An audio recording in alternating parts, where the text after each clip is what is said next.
Welcome back to the Safety Nights podcast. If you've been with us a while, you'll notice things look a little different.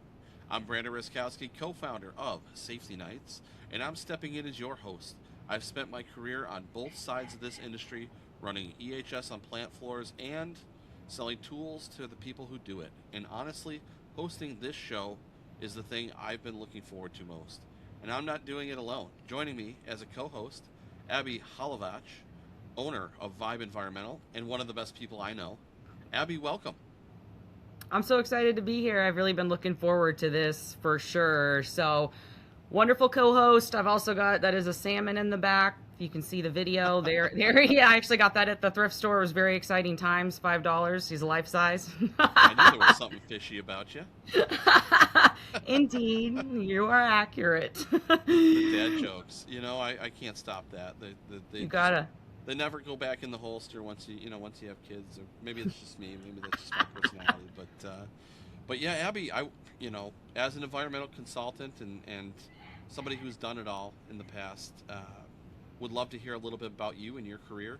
If you don't mind giving the audience a rundown there. Yeah, absolutely. So I started out with TCEQ, so Texas Commission on Environmental Quality. So those are our environmental regulators here in Texas. So I started out doing waste investigations. I was there for about a year and a half. That was all I could really take as a regulator. It was a great experience, but jumped into general industry then at that point. So got a lot of my experience at a spill and hazmat response company based out of Fort Worth. So doing a lot of, more waste. My one true love, I always say, is waste. But that's really where I got into a lot of health and safety. So I definitely started out environmental, but in that role transitioned into a health and safety role. So I was there for a good chunk of time. But I also worked at the Joint Reserve Base in Fort Worth as part of their environmental program. So I was doing, spills, tanks, and their environmental management systems. And then my last full-time job was with Holtcat as their environmental compliance manager. Then ran out of PTO and said, let's do it, do or die. I'd been building my business for 2 years, doing all sorts of things, health and safety, environmental, across the board. And I made the jump. So here we are about a year later. I've been out on my own and I've just been having a blast. So much fun. That's incredible, Abby. Nobody grows up saying, I want to be a safety professional when I grow up, right? How'd you end up in that position? All the way up through my undergrad, my plan was to go to vet school. So starting like in middle school all the way through college, that was the plan. So I got my environmental master's in environmental science, but first, of course, I got my undergrad in zoology. So Oklahoma State University. So I didn't even realize about their big occupational health and safety program there at the time. I just was stuck in my bubble of vet school. So I didn't even realize at that point that there was anything beyond that. But I got into my final year and I was like, I was in their early admissions program. So I basically had like a shoe into the vet school, like a shortcut, but it had been such a long process. And I couldn't see myself being stuck doing, schoolwork for another 5-6 years and $200,000 in debt. So yeah, it was a tough decision, but I kind of pivoted at that point, and my parents were like, devastated at that time because we were all going to vet school, But I came back to Fort Worth. That's where my family's from. And that's when I got my master's in environmental science at University of North Texas. Still had no idea about health and safety at that point, or really what I wanted to do environmentally. So I got my master's, but that's when I started working at TCEQ. So that kind of opened my eyes to, really regulatory realm in general. So that was really my first real world exposure to it. So it was just funny, the path, where all these years thinking I was going to do one thing and then pivoted, changed, and still didn't really have much idea about health and safety. So it took just more exposure working at the spill company, realizing, hey, I got to build this program from the ground up. So I learned so much, seeing the good, the bad, and the ugly, but that's where it all kind of started to blossom from there. So, groups like ASSP gave me the opportunity to get more training and feel better about myself in terms of what I knew and what I didn't know. So utilizing some kind of industry resources as well. And it just kind of busted out from there. But that's why I always tell people, like my niece, she's 12 and she's already like, what am I going to do when I grow up? And I'm like, dude, calm down. You're 12 years old. It'll be okay. I'm almost 40, and I still wonder sometimes, right? But See? I think that's the cool thing, right? It's not the Middle Ages anymore. You don't have to be a blacksmith your whole life, right? A So, cobbler. Yeah. yeah, right. Shoes don't fix themselves, Yeah, right? see, there you go. That's why I always tell my niece, and other people who are trying to figure out what they want to do, like, it's fine to have a goal, but don't pigeonhole yourself into one avenue when you may be missing, like, all of these other things you may be really good at. So, like, keep those opportunities open, and be willing to be flexible with where that journey leads you. And so that's where it's led me today, and I love what I do. So it's been great. And I gotta ask you, I've been on, a few different paths, right? I've worked for a few different places, and there's been times back in my career where the job got pretty real, Yeah. where you have to make a decision. Do I keep in this career, or do I look other places? Was there ever a day in your career that kind of got pretty real for you? Yeah, definitely. And I think really working for the hazmat company, there were a lot of challenging days, especially when you are trying to, like, instill safety in a group of people that hadn't particularly valued it over other things before. And so really trying to flip that on its head can be challenging, as health and safety professionals know.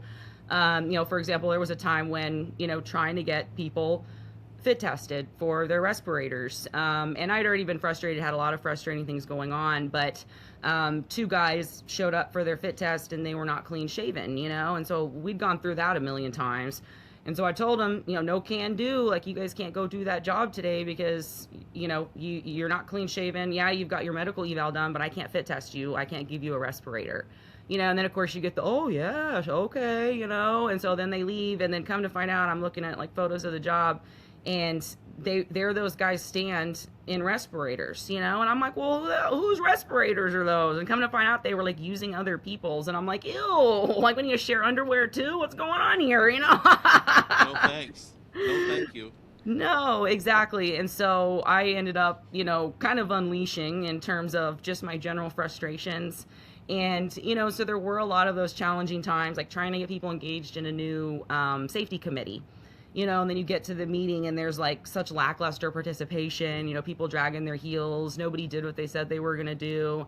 And so there were times where probably if I'd worked anywhere else, like, I wouldn't have been able to, kind of release the Kraken on them like I did. That probably would have been like an HR issue. But, when you've just been grinding and, like, pouring your blood, sweat, and tears into it, and you're like, I'm here to protect you. I'm here to keep you safe. Like, don't associate me with the office folks who, maybe don't have your best interest in mind, and, the dollar is king. Like, I'm here for you. But trying to get that message through sometimes was so hard when you had other people that were, like, blocking it, So, again, a struggle I think most health and safety professionals are familiar with. But there were a lot of those days, where you question, like, what am I doing right now? No one's listening, no one's cooperating, but we all go through those days, just about pushing through. Yeah, right. And maybe even having some colleagues and support systems in place to help you through Yep. those tougher days, right? Yep. That's in essence why we started Safety Nights to begin with, right? Not Yep. everybody has that. Not everybody has that support system, and Yep. we give you a place to vent there. Absolutely. It's always welcome. I gotta ask you, has there ever been one of those really bad near misses or close calls where you're like, whoa, we Yeah. really need to fix this, or somebody's gonna get seriously hurt? Yeah, absolutely. I think multiples that are kind of running through my mind in terms of maybe not, you know, serious life or death, but still situations where people, weren't taking things seriously, and that ends up culminating into a larger problem. For example, I always say, like, housekeeping, is your first red flag. And that's something I've struggled with, multiple places that I've worked for, but it's always just kind of a symptom of a bigger problem.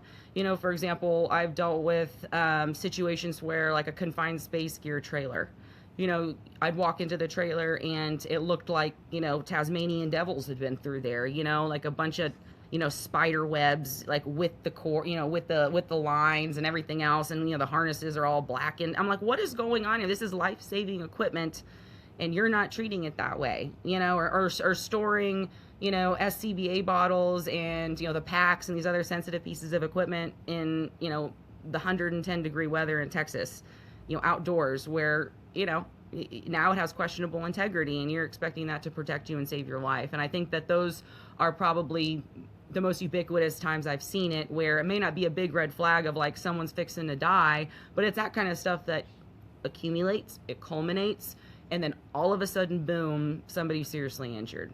So, like I said, it's the little things that add up that are the most common, right under our noses.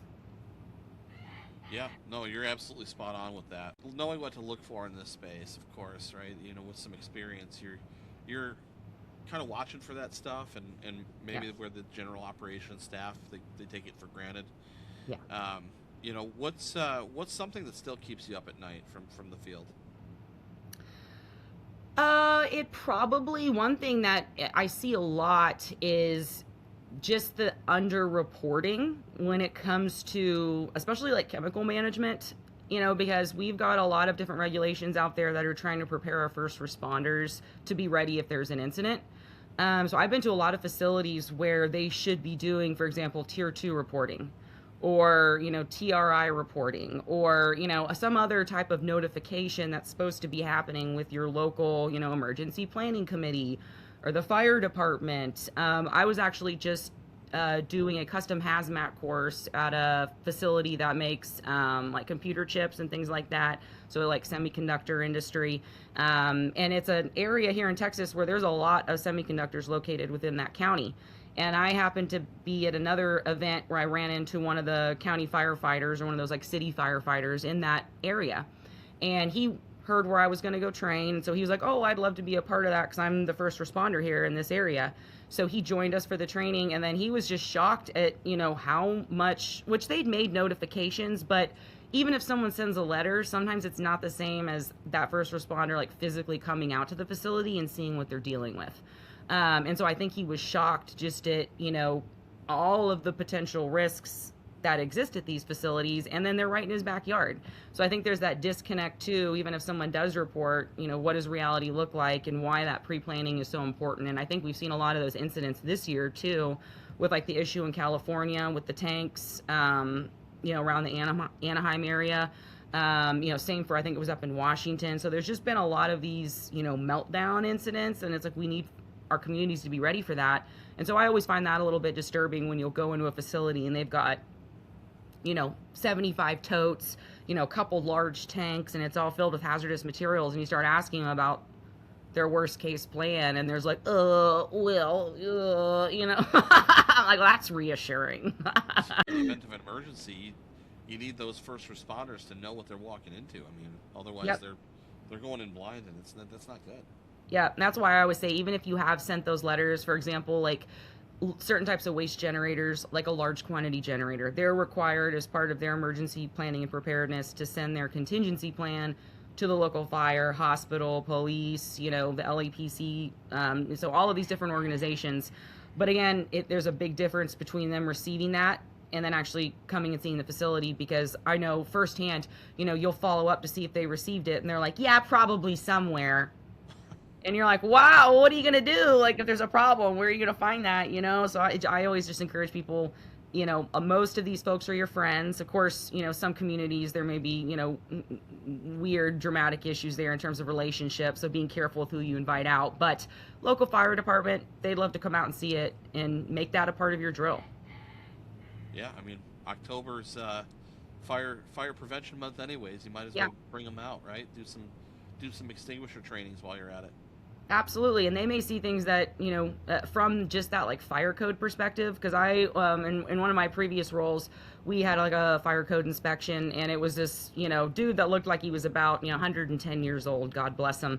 But he was still out there, fighting the good fight, and and just walking with him and all the things he knew just about like the fire suppression system, and everything that's correlated and related to that. It was really eye-opening, and I learned so much just following him around, like a little monkey on his back, and listening to all the things that he was pointing out. So I just highly encourage that. It can be a great learning tool too for the team. Now I'm just picturing you on this guy's back, and that's an incredible visual for me. So. I probably would have broke his back if I'd physically gotten on his back. Lesson for the listeners there, right? To pay attention to this stuff. Do you have a non-negotiable, like a thing that you'd ever walk off a site over as a consultant? Probably anything. Like, obviously, if it's an imminent health and safety risk, or something that is an immediate, to me, an environmental risk would be something like a spill that's imminent, whether it's, containers that are in poor condition, that are positioned in vulnerable areas. You'd be amazed when people just aren't thinking, like you mentioned earlier, operations, they're honed in on what operations does, and then they're just not realizing the risk that's being created. Because I've seen, corroded drums stored right near a storm drain, actively leaking containers, or containers where, there's like a secondary containment outdoors, there's no cover. Of course, what happens, it fills with rainwater, and there's like nasty gunk, on the top, whether it's sheen or whatever else. Obviously that's about to discharge. So typically I'll look at it from that perspective. I think environmental emergencies are fewer and far between than like a true health and safety emergency. A lot of environmental compliance, the drum can sit there for a week unlabeled, not kill anybody, get it labeled, but it's not the same as if that drum is, in poor condition. And that's one of the things I always try to teach facilities too. And of course I teach DOT hazmat transportation courses, but a lot of people don't realize everything that goes into, for example, hazmat containers and what can and can't be stored in certain types of containers. And so I'll go to sites and you'll see people using, looks like about as old as that man I just told you about, a tote, 110 years old. And you're like, okay, why, in what world would you think that that's cool to continue to use that?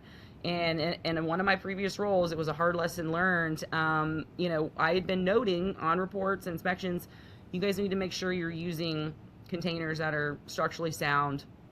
They've been inspected, good integrity, because there were crusty old totes, old, crusty drums, just grotesque condition that were being used. And then sure enough, one day, one of the totes that had red dye diesel in it, they were draining a piece of equipment and it busted and it spilled all in the soil. Of course, it was right underneath. And that spill alone cost over 15 grand to get it cleaned up because of the impacted soil. And we had to call out a remediation company. They had to dig and keep testing until it was clean. We had to make a report to the state because it was over 25 gallons on the ground. And it's like, if you just replaced that $200 tote, you would have saved yourself how much money, how much time, effort, the reduced manpower now, like, because, you've got people that are having to address this problem. So just a hot mess. So typically that's the type of thing that before I leave a site, of course, health and safety, we have to be a lot more careful there because there's a lot more liability and there is more potentially serious risk. But environmentally wise, anything that I think could cause a spill, a release, get into the waterway. Because as soon as something gets into a waterway, typically, depending on what it is, but most cases it's going to be reportable to an agency. And we all know how that goes. Speaking of monkeys on the back, because now you're going to have a bunch of them on your back and everywhere else. And, cracks and crevices, you don't want them in. They're going to be popping by forever. That's right. Exactly. So that's probably one of the biggest things that I would look for. Yeah.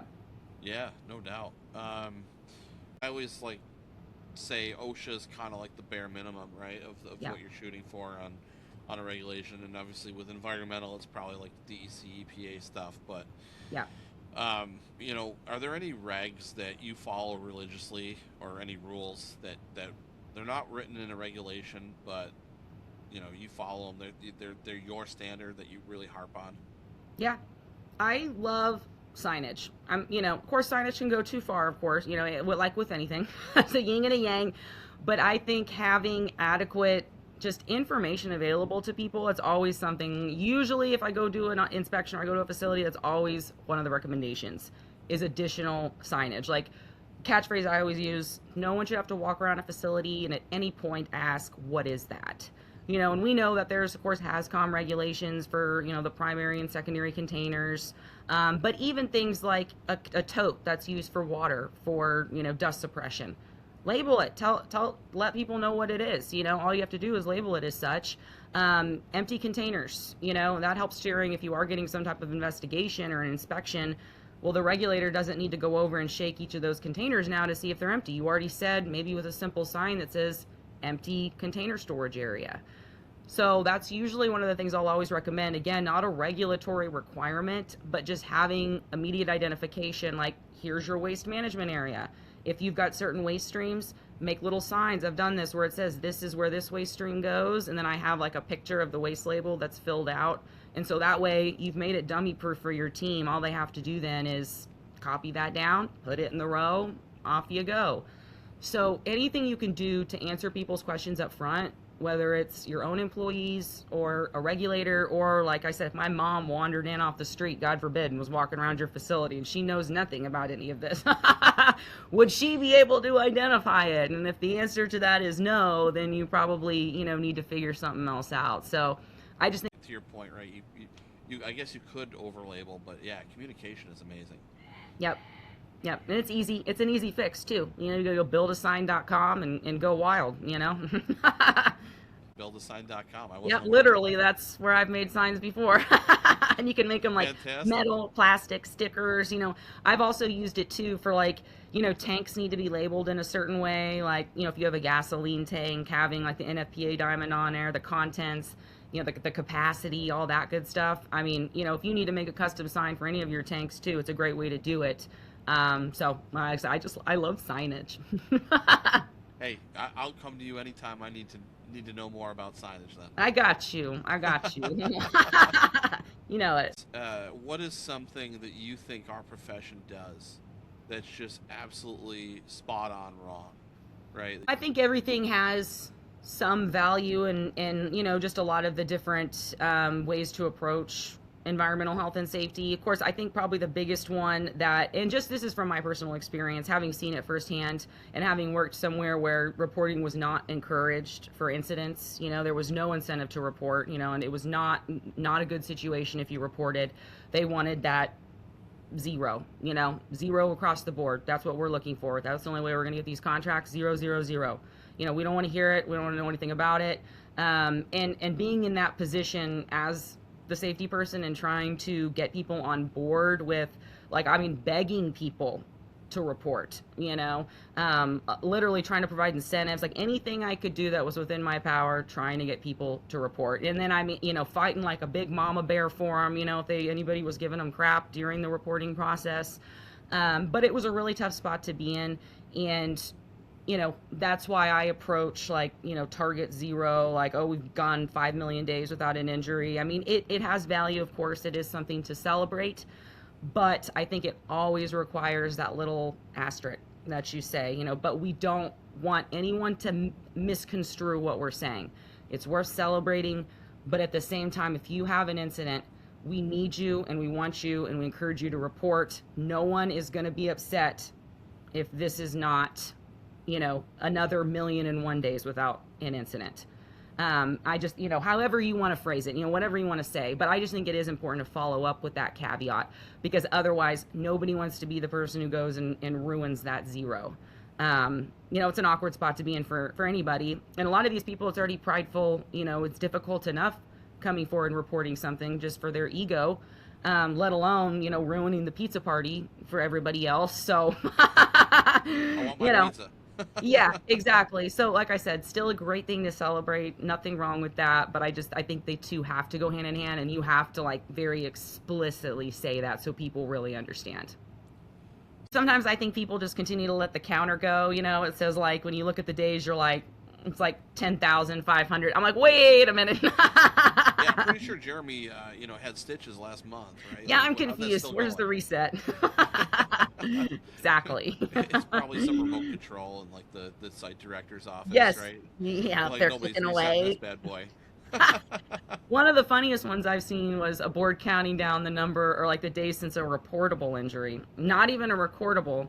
They were like, we've gone, 500 days without a reportable injury. I'm like, oh, wow, great. Are you stretching? Yeah. That's pretty useless, yeah. Exactly. Yep. So, like I said, not a bad thing, but take it with a grain of salt. For sure. Oh, what's the sacred cow that you'd put on the grill? Oh... These things that people kind of revere that you think would dump it. Let's get rid of it. Oh yeah. Sometimes I think people have a tendency to make health and safety a little overly complicated. We have all these different philosophies and ways to approach it, and again, they all have value, of course. I'm not denouncing anything like that, but I think sometimes it does make it a little daunting when we've got 1,500 different acronyms for 1,500 different ways to approach it. When really sometimes I think it boils down to a few simplistic pillars, things like, having using the word culture lightly. I know some people don't like the word culture, but a culture of trust, of true trust. Because again, it goes back to like my situation with reporting. Nobody wanted to report because nobody trusted management. Nobody wanted to give any suggestions because they didn't feel like anybody was even going to listen. So I think having those pillars of trust, communication, really having, of course, leadership buy-in is always going to be core. That was the issues I was dealing with. I could have done everything under the sun, but if management is saying a completely different message, what's the point, And then, of course, taking into account all the different human factors, we're dealing with people, which means there's a lot of different elements involved. So, like I said, I think sometimes we tend to make it a little overly complicated, trying to come up with new fancy ways to just kind of describe the same thing, which I think sometimes could also have a negative effect in terms of making it almost, I don't know what word I'm looking for, but almost like too distant for people who aren't in health and safety when we're using 1,500 different pieces of terminology that they're not familiar with. So it kind of alienates them on the outside of what's actually going on and what we're trying to do. So I think simplifying it, making it relatable in real world is part of that communication to the rest of the team who maybe doesn't have that health and safety experience is really important. So just being careful with, how much and how many different things we incorporate. Keep it simple. Which I'm the worst about that. Look at my shirt right now. I have 10 different environmental acronyms. So SWIP, SBCC, RCRA, POTW, HAZCOM. It just which if I go in public, no one has any. I told a lady I wore this shirt when I went to vote one time, and she goes, "What do all those mean?" And I started telling her, and she was like, "Oh." I guess she didn't want to hear. She is not caught in the bug like you have on environmental. She didn't want to hear about it. So I was like, okay, that's cool. That's her loss. Her loss. That's. If you could force one change across the industry tomorrow, what is it? Yeah, so I think if everybody, could make one change, and I've given this presentation a few times actually at a couple different conferences now, but is our own egos.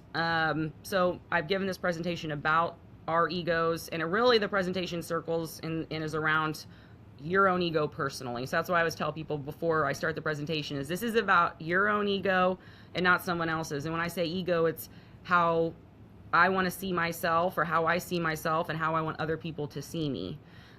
So for me, it's important that people see me as someone who's a nice person, someone who's competent. And so if there's, situations that go on that maybe threaten that in terms of, maybe there was a conflict where I felt like people didn't see me as a nice person, that really bothers me, and then I'm going to respond in a certain way. So I think it's important that people kind of reflect and understand their own triggers and what drives them and how they see themselves and how they want other people to see them and what links are you willing to go to defend that. If we make a mistake at work or we misread something or maybe someone brings something to us that challenges something else we previously thought or said, how willing are we to accept that and be like, oh gosh, you're totally right. Let's dive in this together. Or are we going to become defensive, and kind of get, bristled up about it? We all know those people who do that, but it looks different for everybody, that kind of gut ego reaction. So that's one thing I always tell people is drives you, what makes you respond to things in a certain way. So the better you can understand that, the better you're going to be able to control your responses and the better person that you're going to be. And I think health and safety professionals are put in a lot of stressful situations. And so we have to find ways to be able to understand ourselves, control our responses, and then, again, that's just going to help any situation that you might be in. So I think ego control is really important. I don't know if I'm cutting out there. So I know we're coming close on time, and we try to keep these palatable for the listeners out there. But yes. One last question for you, Abby. What do you want to be true about this profession after you're gone? It's our individuality, our uniqueness, everything that we bring to the table, I think should be accepted in terms of within ourselves and with our health and safety peers. I think sometimes maybe there's been a conception of, what that type of professional looks like, who they are, how they present themselves, how they communicate. So I think kind of flipping that on its head. But having fun with our profession, I feel like, is really, really important. You know, if this is viewed as like a stodgy, boring, bland profession, you know, what we do and the information that we are trying to convey, then it's not going to be effective, you know. So I think there's nothing wrong with, you know, loving what you do, being excited about it, conveying that passion, and, you know, living it with some color. Because the more excited we are about it and convey that passion, then that just is going to mean our message is going to be that much more effective. And it's going to ring that much more true with people who are on the receiving end versus this is boring, I'm not listening, I don't really care, you know? So that's why I always say, just bring your full self to the table, get excited. You know, health and safety professionals are some of the most passionate professionals in terms of, you know, most of us love what we do and we're doing it for a reason. It's because we want to make a difference. So, you know, again, have fun with it. You know, we have a lot of serious days, so try to incorporate some of that lightheartedness, some of that color, and I think it's going to be better for everybody involved. You're absolutely right. We try to keep it fun and palatable there too. You're in the right spot there, Evs. Yep, No, love appreciate it. you. And so here we go, right? We're actually going to. I'm going to ask you for a question that you can ask the next person who's going to sit in your spot here on the podcast. Yeah. One of my favorite questions: what is the funniest or strangest experience you've had in health and safety? But Yes. Abby, it's absolutely fantastic having you here today. I look forward to the release of this episode. I think our viewers are going to absolutely love you, and we're going to do Oh. this together the Yes. next time around. I'm excited. I'm so pumped for the next round. Thank you so much for, you know, listening to me ramble on about EHS. Love it. Appreciate you, Abby. Thank you. Thank you so much. Bye for now. Bye.